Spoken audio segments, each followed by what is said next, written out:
Graceland, Memphis, Tennessee, August 16th, 1977, 4:30 p.m. The ambulance sirens had faded into the Memphis heat, but the shocking discovery was just beginning.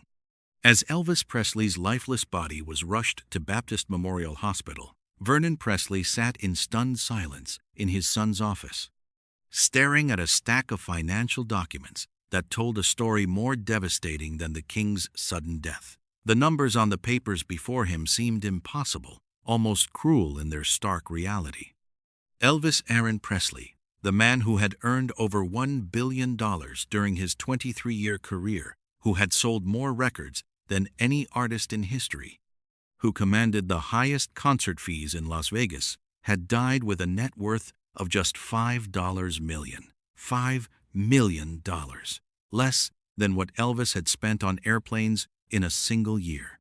Less than what he had given away in cars during his most generous periods.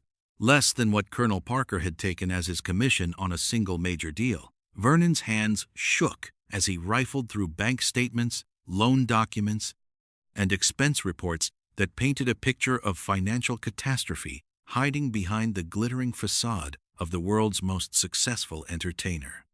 How had the king of rock and roll, a man who could sell out any venue in the world, a performer who had revolutionized popular music and earned unprecedented wealth, died essentially broke? The answer lay scattered across those papers, a trail of financial decisions, manipulative contracts, and spending habits so extreme they defied rational explanation. But the full truth was even more shocking than Vernon could have imagined that terrible August afternoon. This is the documented story of the greatest financial mystery in entertainment history: how Elvis Presley earned $1 billion and lost almost all of it, where that astronomical fortune disappeared, and who was responsible for one of the most systematic cases of financial exploitation ever documented in the music industry. The foundation of Elvis's financial disaster was built into the very structure of his career, from the moment Colonel Tom Parker became his manager in 1955. Parker's contract with Elvis established a commission structure that was unprecedented in the entertainment industry, initially 25%, but eventually growing to an astounding 50% of Elvis's gross earnings. To understand the magnitude of this arrangement, consider that most artist managers in the 1950s and 1960s worked for 15% commissions. Even the most successful and powerful managers rarely demanded more than 20%. Parker's 50% deal meant that for every dollar Elvis earned, Parker took half before taxes, expenses, or any other deductions. But Parker's financial control went far beyond commission percentages. The Colonel had negotiated exclusive rights to virtually every aspect of Elvis's career, recording contracts, movie deals, merchandising, concert bookings, and even personal appearances.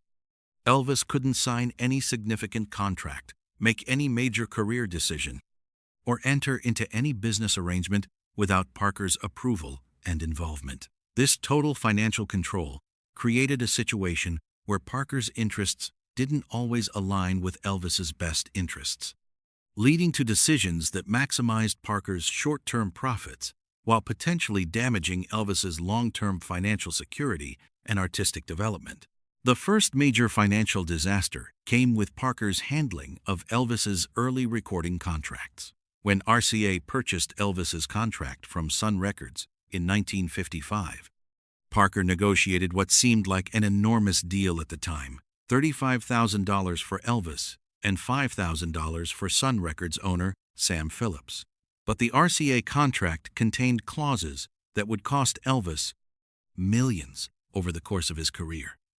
Parker had agreed to recording royalty rates that were far below industry standards, and more damaging, he had granted RCA extensive rights to Elvis's catalog that would generate hundreds of millions in revenue for the record company while providing minimal ongoing income for Elvis. Jerry Schilling, who worked closely with Elvis for much of his career, later observed the long-term impact of these early contract decisions. Elvis was making so much money in the short term that nobody paid attention to what he was giving up for the future, Schilling recalled in his memoir. Parker was focused on immediate cash flow, not on building long-term wealth for Elvis. The pattern established with the RCA deal was repeated throughout Elvis's career. Parker consistently negotiated contracts that provided large upfront payments while sacrificing potentially more valuable long-term revenue streams. This approach kept cash flowing, but prevented Elvis from building the kind of sustainable wealth that his level of success should have generated. The movie career that dominated Elvis's work from 1956 to 1969 exemplified Parker's short-sighted financial strategy. The Colonel negotiated lucrative film contracts that made Elvis the highest-paid actor in Hollywood, but the deals were structured in ways that limited Elvis's participation in the film's long-term profitability. Unlike other major stars who negotiated for percentage points in their film's profits, Elvis typically received large salary payments with minimal participation in back-end revenues. This meant that while Elvis was paid handsomely for making movies like Blue Hawaii and Viva Las Vegas, he received little ongoing income from films that continued to generate profits for decades. The financial impact of this strategy became apparent when Elvis's movie career ended and he returned to live performance. Instead of having a portfolio of investments and revenue-generating assets to support him, Elvis was entirely dependent on current earnings from concerts and recording royalties that had been diminished by Parker's earlier contract negotiations. But even more devastating than Parker's questionable business decisions were Elvis's own spending habits, which reached levels that seemed almost deliberately self-destructive. Elvis's generosity became legendary, but the scale and consistency of his gift-giving created a constant drain on his finances that eventually became impossible to sustain.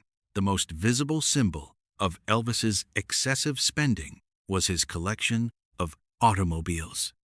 Between 1956 and 1977, Elvis purchased over 200 vehicles, not just for himself, but as gifts for friends, family members, employees, and sometimes complete strangers.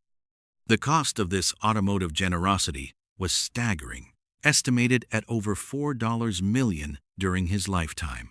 But cars were just the beginning. Elvis's Graceland estate became a showcase for his inability to control spending.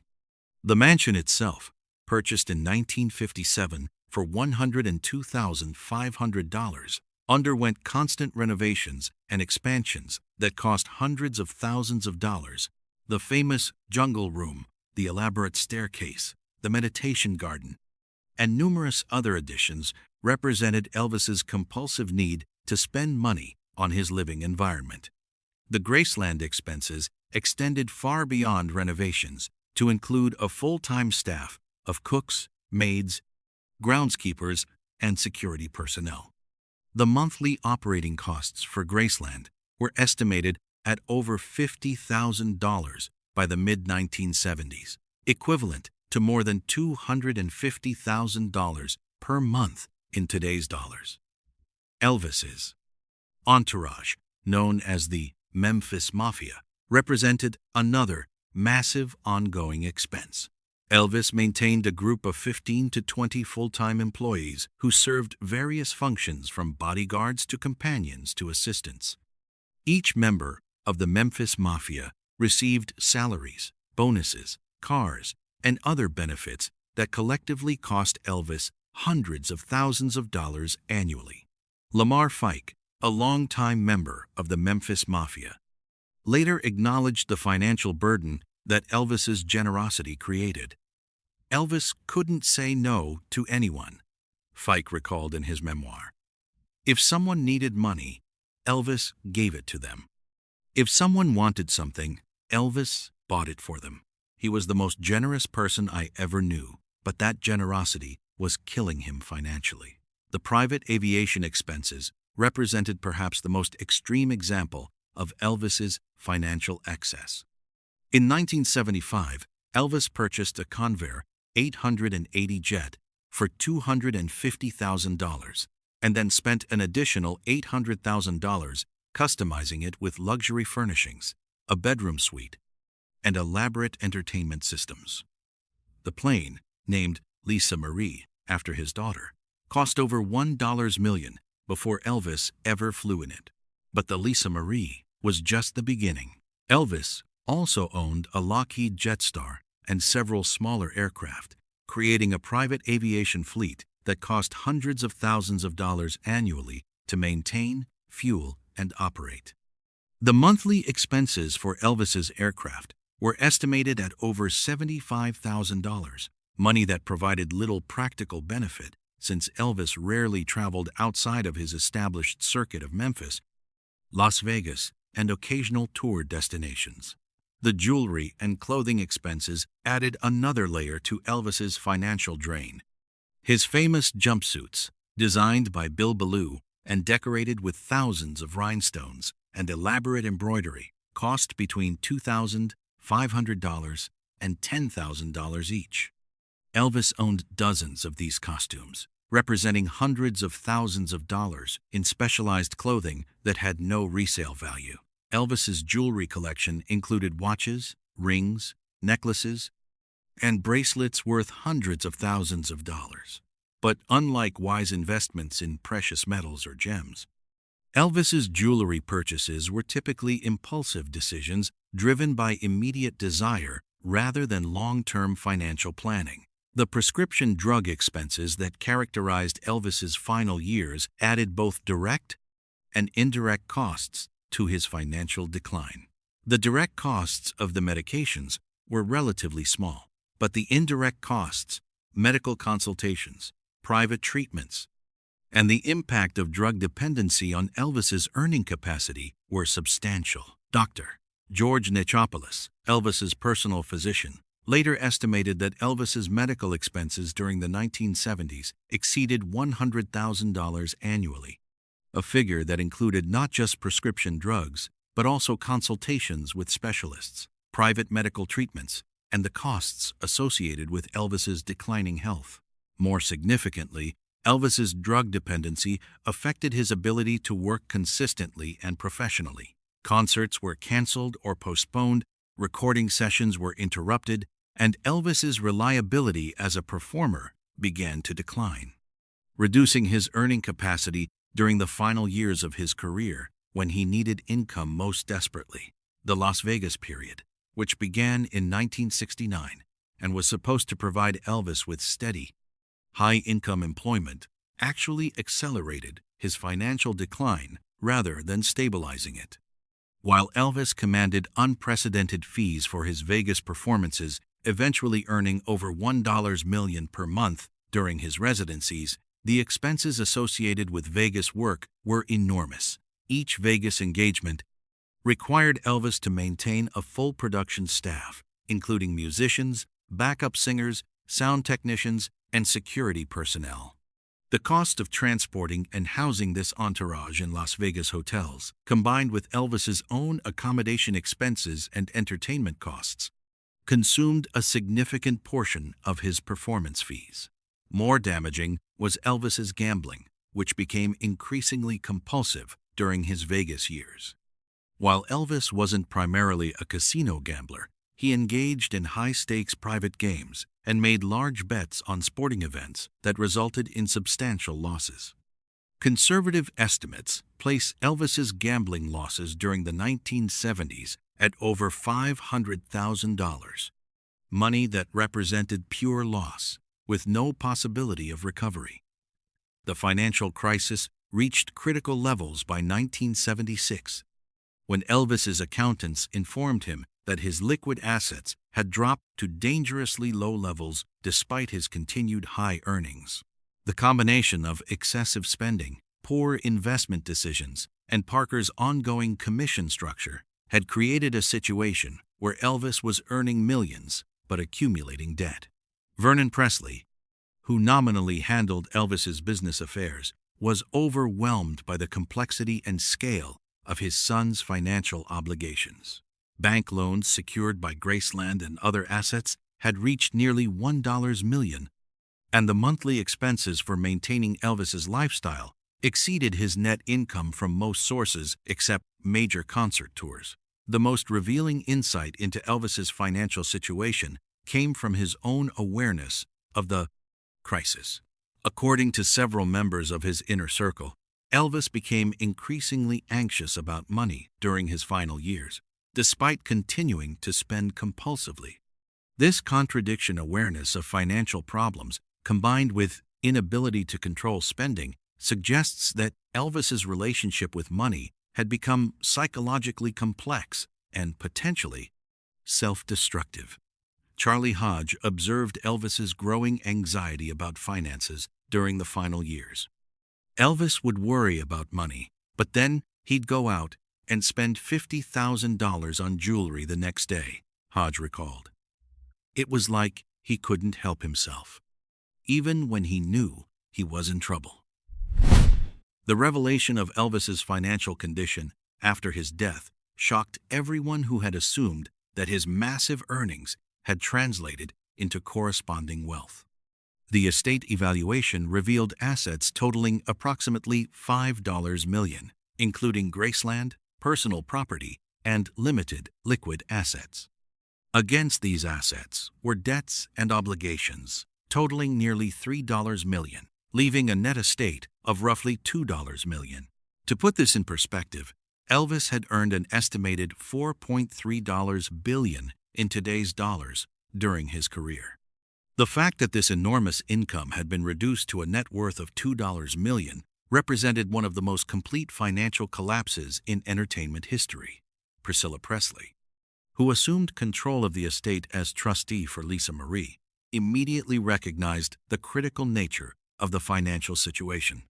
Graceland was mortgaged. The estate lacked sufficient liquid assets to pay ongoing expenses, and without immediate action, bankruptcy was a real possibility. When Elvis died, "I discovered that we were in serious financial trouble," Priscilla later revealed in interviews. The estate was basically broke, and Graceland was in danger of being lost to creditors. "I had to act quickly to save anything for Lisa Marie." Priscilla's response to the financial crisis demonstrated business acumen that neither Elvis nor Colonel Parker had ever displayed. Instead of continuing the pattern of short-term financial decisions, Priscilla focused on developing sustainable revenue streams that could support the estate indefinitely. The decision to open Graceland as a tourist attraction in 1982 proved to be the financial masterstroke that saved Elvis's legacy. Rather than selling the property to pay debts, Priscilla recognized that Graceland's value as a pilgrimage site for Elvis fans could generate ongoing revenue that would eventually far exceed its real estate value. The Graceland tours, combined with careful merchandising and licensing of Elvis's image and music, created a financial foundation that grew exponentially over the following decades. By the 1990s, the Elvis Presley estate was generating more annual revenue than Elvis had earned during most years of his lifetime. But Priscilla's success in rebuilding the estate's finances also highlighted how completely Elvis's own financial management had failed. The same assets that generated millions under competent management had been insufficient to support Elvis during his lifetime due to the systematic mismanagement and excessive spending that had characterized his career. The role of Colonel Parker in Elvis's financial collapse became increasingly apparent as investigators examined the complex web of contracts, commissions, and business arrangements that had governed Elvis's career. Parker's 50% commission was just the beginning of his financial impact on Elvis's wealth. Parker had also established side businesses that profited from Elvis's success while providing no benefit to Elvis himself. Merchandise deals, licensing agreements, and promotional arrangements were often structured to benefit Parker's separate companies rather than Elvis directly. More damaging were Parker's gambling debts, which created conflicts of interest that may have influenced his management decisions. Parker owed substantial money to Las Vegas casinos, and these debts may have motivated his push for Elvis's extended Vegas residencies even when touring might have been more profitable for Elvis. The international touring opportunities that Parker consistently refused to pursue represented millions in lost revenue for Elvis. While other major artists were earning enormous sums from international concerts, Elvis remained limited to the United States due to Parker's undocumented immigration status and his fear of leaving the country. The full scope of Parker's financial impact on Elvis became clear only after both men had died and their business arrangements were examined by attorneys and accountants. Conservative estimates suggest that Parker's management decisions and commission structure may have cost Elvis over $100 million in career earnings. The tragedy of Elvis's financial collapse extended beyond the mere loss of money to encompass the personal and artistic costs of constant financial pressure. The need to maintain cash flow forced Elvis to accept concert bookings and recording projects that had little artistic merit, limiting his creative development during his final years. The financial stress also contributed to Elvis's prescription drug dependency, as he sought pharmaceutical relief from the anxiety and depression that accompanied his awareness of his deteriorating financial situation. The downward spiral of health problems, reduced earning capacity, and continued excessive spending created a cycle that became impossible to break.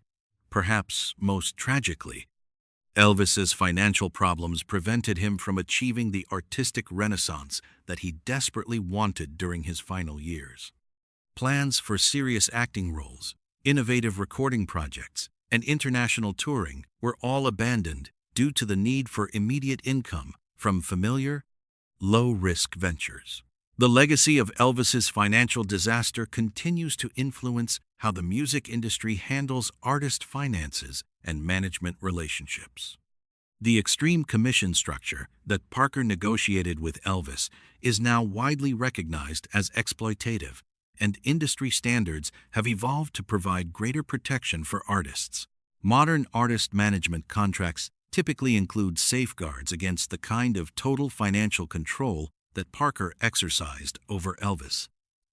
Independent financial advisors, diversified revenue streams, and more equitable commission structures have become standard practices designed to prevent the systematic wealth destruction that characterized Elvis's career. But the most important lesson from Elvis's financial collapse may be psychological rather than practical.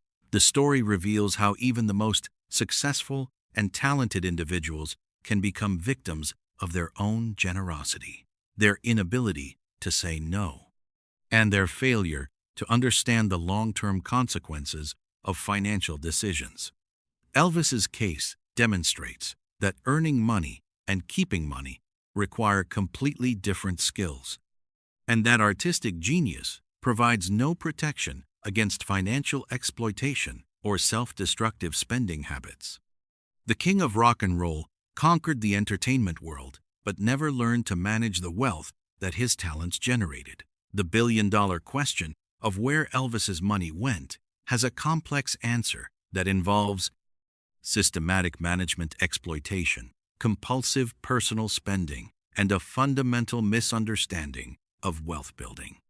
Elvis treated money as something to be spent immediately rather than invested for the future, a perspective that ultimately consumed even his enormous earning capacity. In the end, Elvis Presley died broke, not because he didn't earn enough money, but because he never learned to control the money he earned.